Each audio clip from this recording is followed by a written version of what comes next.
Hello friends, welcome to Go Study channel. आज मैं आपके लिए प्रोबेबिलिटी पार्ट 2 लाया हूं। इसकी पिछले वीडियो में मैंने इसका जितना भी फॉर्मूला होता है वो मैंने बता दिया था। आज मैं आपको सीधे क्वेश्चन की ओर ले चलता हूं। क्वेश्चन नंबर 1 है, एक पासा को फेंकने पर 5 आने की क्या प्रायिकता है। कहीं प्रायिकता या कहीं संभावना आपको देगा। तो हम जानते हैं प्रोबेबिलिटी ऑफ इवेंट बराबर होता है नंबर ऑफ इवेंट बटा नंबर ऑफ सैंपल स्पेस। अब एक पासा पे आपको 1 से 6 तक अंकित होता है। 1 2 3 4 5 6 ये हो गया टोटल। इसको बोलेंगे आप नंबर ऑफ टोटल कितना है 6, तो 6 लिखेंगे। ये हो गया आपको नंबर ऑफ सैंपल स्पेस हो गया। तो नंबर ऑफ सैंपल स्पेस कितना हो गया 6। 5 आने की क्या प्रायिकता, 5 तो एक ही है ना, तो इसमें सिर्फ 1, इसका आंसर हो जाएगा 1/6। समझ गए। प्रोबेबिलिटी ऑफ इवेंट बराबर होता है नंबर ऑफ इवेंट बटा नंबर ऑफ सैंपल स्पेस।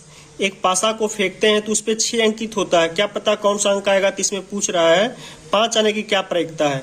तो आपको टोटल तो 6 अंक होता है, तो टोटल इवेंट हो गया इतना। नंबर ऑफ इवेंट यानी जो घटना घटा कितना 5 आने की क्या संभावना है, तो 5 तो एक ही बार आएगा ना, इसलिए 1/6। क्वेश्चन नंबर 2, एक पासा को फेंकने पर सम संख्या आने की क्या प्रायिकता है। तो इसका सम संख्या क्या हो सकता है, टोटल 1 2 3 4 5 6, टोटल कितना हो गया 6। नंबर ऑफ सैंपल स्पेस हो गया। फॉर्मूला आता है नंबर ऑफ इवेंट बटा नंबर ऑफ सैंपल स्पेस। तो टोटल हो गया 6। सम संख्या आने की, सम संख्या इसमें 2 4 और 6, टोटल ऐसा कितना सम संख्या है 1 2 3, तो 3/6 यानी 1/2 इसका करेक्ट आंसर हो गया आपको। क्वेश्चन नंबर 3 है, एक पासा को फेंकने पर 5 से कम आने की क्या प्रायिकता है। एक पासा को फेंकेंगे तो 1 2 3 4 5 6, टोटल कितना अंक है 6। ये हो गया number of sample space. Number of event निकाल लेते हैं। तो 5 से कम कौन कौन हो सकता है 1 2 3 4, यानी टोटल कितना है सिर्फ 4 ही संख्या है ना, तो हो गया 4। तो हो गया प्रोबेबिलिटी ऑफ इवेंट बराबर नंबर ऑफ इवेंट बटा number of sample space. Number of event कितना है आपको 4, और नंबर ऑफ सैंपल स्पेस कितना हो गया 6, यानी हो जाएगा इसको 2 3, 2/3 इसका क्या हो गया आंसर हो गया आपको। क्वेश्चन नंबर 4 है, दो पासों को एक साथ फेंकने पर दोनों फलकों पर आने वाली संख्या का योग 9 होने की क्या संभावना है। 9 हो तो आप इसको ऐसे करेंगे, टोटल कितना 2 पासा फेंका जा रहा है ना, तो नंबर ऑफ सैंपल स्पेस बराबर क्या, एक पासा पे 6 अंकित रहता है 1 2 3 4 5 6, दूसरे पे भी 6 अंकित रहता है, टोटल कितना हो गया 36। आपको मैंने पिछले वीडियो में बताया था नंबर ऑफ सैंपल स्पेस निकालने के लिए एक पासा पे 6 दूसरे पे भी 6, तो 6 गुना 6 टोटल हो गया 36। तो ये number of sample space. Number of event आपको निकालना है, ऊपर में जो रहता है। तो बोल रहा है संख्या 9 आने की क्या प्रायिकता है। हो सकता है पहली जो पासा फेंके उस पे 6 आए और दूसरी पासा पे 3 आए, एक पेयर ये बनता है, एक संभावना ये है ना। दूसरा संभावना है कि पहली पासा पे 5 और दूसरी पे 4, एक संभावना ये है। तीसरा संभावना ये है कि पहली पे 3 दूसरी पे 6 आए। चौथा संभावना ये है कि पहली पे 4 और दूसरी पे 5, तो टोटल कितना पेयर हो गया 1 2 3 4, टोटल नंबर ऑफ इवेंट 4 हो गया। तो फॉर्मूला हम जानते हैं ना, नंबर ऑफ इवेंट बटा नंबर ऑफ सैंपल स्पेस, यानी 4/6। प्रोबेबिलिटी ऑफ ई बराबर हो गया 4/6, सॉरी 36 हो जाएगा ना टोटल, तो जो कि 2 पासा है तो 4/36, इसको काटेंगे तो 1/9 इसका आंसर हो गया। फिर से आपको समझाते हैं, 2 पासा एक साथ फेंकने पर फलकों पर 9 उसका योग 9 होने की क्या संभावना है। तो 2 पासा फेंकेंगे, एक पासा पे 6 अंकित रहता है 1 से 6 तक, दूसरे पे भी 6 अंकित रहता है, टोटल उसको गुना करके हम उसको नंबर ऑफ सैंपल स्पेस निकाल सकते हैं। तो total number of sample space हो गया 6 गुना 6 36 हो गया। नंबर ऑफ इवेंट जो कि ऊपर में रहता है, तो उसको कैसे निकालेंगे। हो सकता है 2 पासा एक साथ फेंकेंगे, पहला पासा पे 6 आए, दूसरा पे आपको 3 आ जाए, क्या पता, दूसरा पे 5, फिर 4 आ जाए, फिर 3 6 4 5, ऐसा इतना ही 4 मात्र पेयर हो सकता है। मान लीजिए पहला पे हम ले लेंगे यदि 1, तो दूसरे पे तो 8 लेंगे तभी तो आपको 9 पुराना है ना, क्योंकि दोनों संख्या का योग मुझे 9 भी लेना है। 6 3 5 4 3 6 और 4 5, ये तो 9 हो रहा है। चूंकि 8 तो अंकित होता नहीं है इसलिए तो पेयर बनेगा नहीं। फिर मान लीजिए पहले पे 2 लेते हैं तो दूसरे पे 7 भी होता नहीं है, इसलिए ये भी पेयर नहीं होगा। तो ऐसा मात्र 4 ही पेयर बनेगा जो कि 9 हमको योग दे सकता है। आप समझ गए, 4/36 1/9। क्वेश्चन अगला। नेक्स्ट क्वेश्चन है, 2 सिक्कों को एक साथ उछालने पे चित, हेड जिसको बोलते हैं, आने की क्या संभावना। 2 सिक्का है, सिक्का पे क्या अंकित रहता है, हेड और टेल। 2 सिक्का है तो दूसरी सिक्का पे हेड और टेल लिखेंगे। टोटल कितना हो जाएगा, 2 गुना 2, यानी नंबर ऑफ सैंपल स्पेस हो गया आपको 4। ठीक है, जो कि नीचे में रहता है। प्रोबेबिलिटी ऑफ इवेंट बराबर होता है आपको नंबर ऑफ इवेंट बटा नंबर ऑफ सैंपल स्पेस।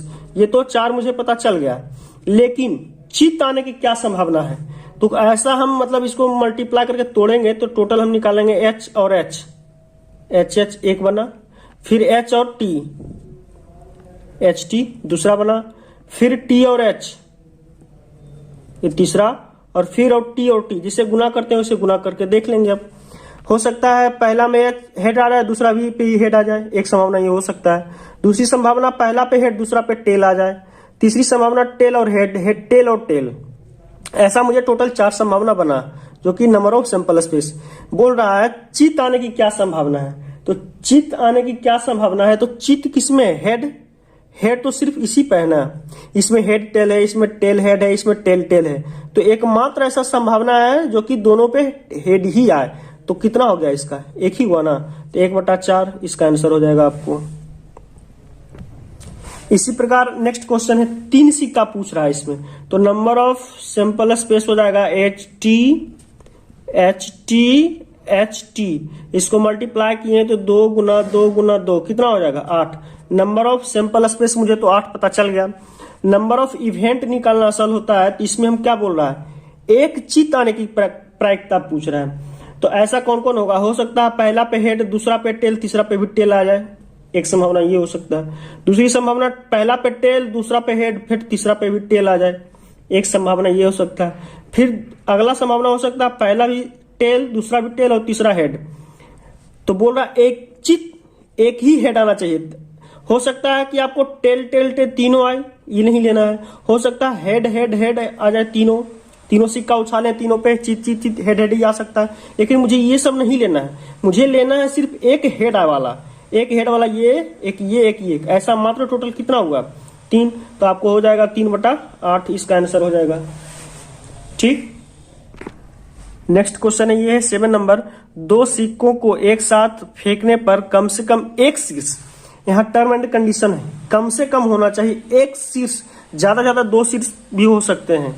तो इसको हम चलते हैं, तो 2 सिक्का है तो हेड और टेल लिखेंगे यहाँ, हेड और टेल लिखेंगे यहाँ। ये हो गया number of sample space total वाला। तो इसको गुना करेंगे एच को एच से, तो एक ऐसे निकलेगा, वो होगा फिर एच और टी को, तो एच टी ये हो जाएगा।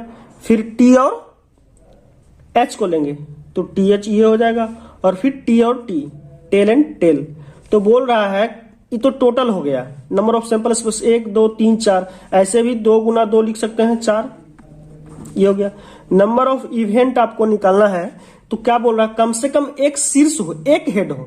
एक हेड इसमें भी ज्यादा से ज्यादा 2 भी हो सकता है, यहाँ कम से कम बोला है ना, तो एक ये ले लेंगे, एक हेड वाला ये है, एक हेड वाला ये, इसमें तो टेल और टेल है तो इसमें होगा नहीं, तो 1 2 3, नंबर ऑफ इवेंट कितना होगा टोटल 3। तो फॉर्मूला होता है नंबर ऑफ इवेंट बटे नंबर ऑफ सैंपल स्पेस, तो हो जाएगा आपको 3/4 इसका आंसर हो जाएगा।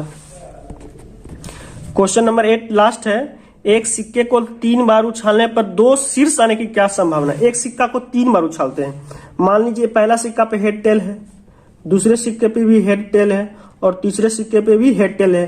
तो नंबर ऑफ सैंपल स्पेस ये हो गया, तो 2 गुना 2 गुना 2, टोटल कितना हो गया। नीचे वाला तो मुझे पता चल गया 8 हो गया, लेकिन ऊपर वाला हमको पता करना है ना असल। तो बोल रहा है आपको 2 शीर्ष, इसको हम टोटल को फैक्टराइज करेंगे तो 2 शीर्ष वाला क्या बन सकता है, पहला पे भी हेड दूसरा पे भी हेड तीसरा पे टेल आ जाए, एक कंडीशन ये हो सकता है। दूसरा हो सकता है पहला हेड दूसरा टेल तीसरा हेड भी, ये भी तो हो सकता है ना। तीसरा कंडीशन ये होगा, पहले सिक्के पे टेल आए, फिर हेड, ऐसा एक 3 ही कंडीशन होगा। इसका यह हो जाएगा आपको 3/8 आंसर। समझे बात? एक सिक्कों के 3 बार, पहला बार टॉस किए तो हो सकता है तीन सिक्का को एक बार, या एक सिक्कों को 3 बार, एक ही बात हुआ। 3 सिक्कों को एक बार या एक सिक्के को 3 बार, बात उतना ही हुआ ना। 2 × 2 टोटल 8 हो गया इधर, और इधर आपको कर लिए। वीडियो लंबा होने के कारण मैं अब इसको रोक रहा हूं। अच्छा लगे तो लाइक शेयर सब्सक्राइब जरूर करें। आप इसको अच्छे से एक बार समझ लें।